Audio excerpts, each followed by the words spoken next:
Mr. Museveni, will you do it? Given to me by Article 1521 and 1525B of the Constitution and Sections 12 of the Office of the Attorney General's Act, decided to dismiss with immediate effect all the Cabinet Secretaries and Attorney General of the Republic of Kenya, of the Cabinet of Kenya, except the Prime Cabinet Secretary and Cabinet Secretary for Cabinet Secretary for Foreign Affairs and Diaspora Affairs. And of course, the Office of the Deputy President is not affected in any way. President Museveni, I pose a question to you today, a question that resonates with the hopes and aspirations of the Ugandan people. Will you rise up to the challenge set by President Ruto of Kenya, a leader who has demonstrated the courage to listen to the voices of the people and take decisive action in the face of adversity?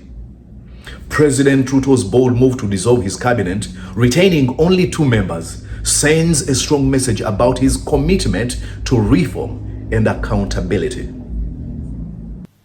I will immediately engage in extensive consultations across different sectors and political formations and other Kenyans,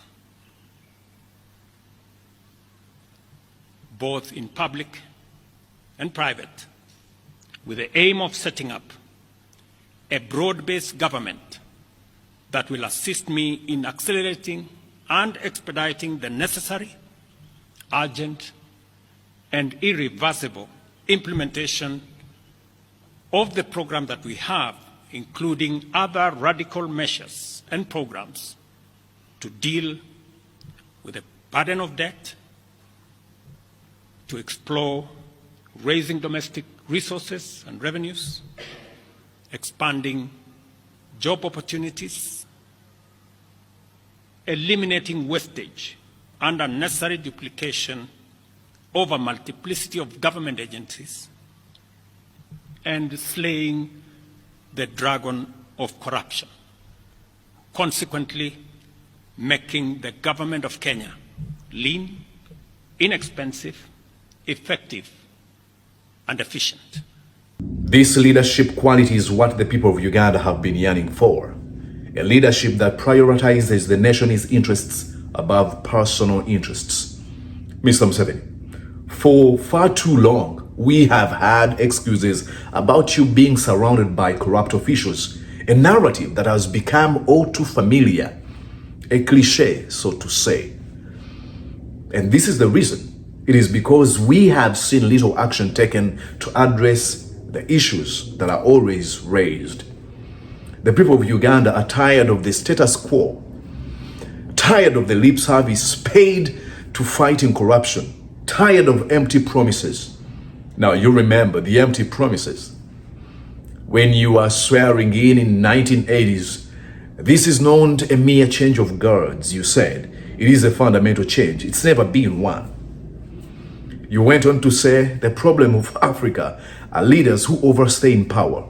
You're almost clocking 40 years in power. Promises made, promises broken. Now is the time for the action from you, Mr. Museveni. Now is the time to demonstrate the strength, to demonstrate the resilience that has earned you the reputation of a warrior and a strong leader. I hear many people call you Ssabalwanyi, strong. But at the same time, Ssabalwanyi, or strong leader, or tough and a warrior, surrounded by folks who cannot do the job, but he retains them because he's afraid of firing them. These are two diametrically opposed positions. You can be strong, but afraid to fire folks who don't do their job. It doesn't make any sense to me. Show us that you are capable of making tough decisions. The decisions that will propel Uganda forward, not decisions of abducting, kidnapping, torturing, and killing innocent Ugandans, no, but decisions that will propel Uganda forward. Decisions that will transform our nation into a beacon of hope and prosperity. It is possible. consequently making the government of Kenya lean, inexpensive, effective, and efficient.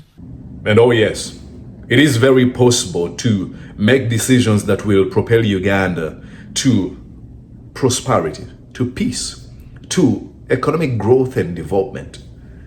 Not decisions that will take us back to our dark days. I mean, let us not forget the tragic events of 2020, where over 100 protesters lost their lives at the hands of security forces. Let us not forget the countless stories of corruption, of embezzlement, of abuse of power. No, let us not forget the promises that were made and the promises that were broken, just like I mentioned, leaders who overstay in power. You said you will never be that person, and this is who you are.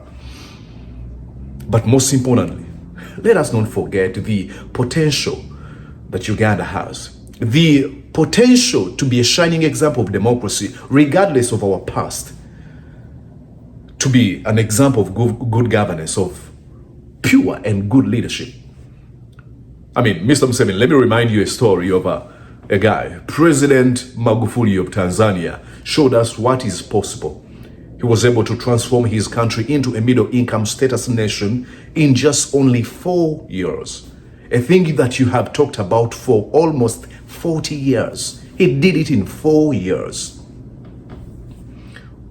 Now, the question becomes, what is stopping us, Mr. Museveni? What is stopping us from achieving that similar success? The people of Uganda await for your response to the challenge set by President William Ruto of Kenya. They await for your decisive action. They await for your leadership, the Ssabalwanyi, the warrior leadership, the strong man you are. Will you rise up to the occasion, Mr. Museveni? That's the question. Or will you continue to cling to the status quo? The choice is yours. But no, the eyes of the nation are upon you. And you can do it. You can do it. I mean, I have a list here of folks who needs to be fired right away. Prime Minister of Uganda, Robin Anabanja, fire her. The Deputy Prime Minister, Rebecca Kadaga, fire her. Moses Ali, let him go. Lukia Isanga, Nakadama, Frank Tumwebaze, Jacob Oboth, Chris Baryomusi, Janet Kataha Museveni, your wife, should be fired right away. Ruth Nankabira, Matia Kasaija, JJ Odong, all these folks need to be fired. If you continue keeping these folks who cannot do the job, but you continue to present yourself as Ssabalwanyi, tough guy, strong leader, it is just drama. But as you do this, the most important decision that you will make is when you fire these folks, please may you fire yourself too. We are too tired of your games. Am I too blunt? You're watching Mordecai Marissa Political Commentary. Please consider subscribing to help grow Uganda's Voices of Struggle ecosystem. Thank you.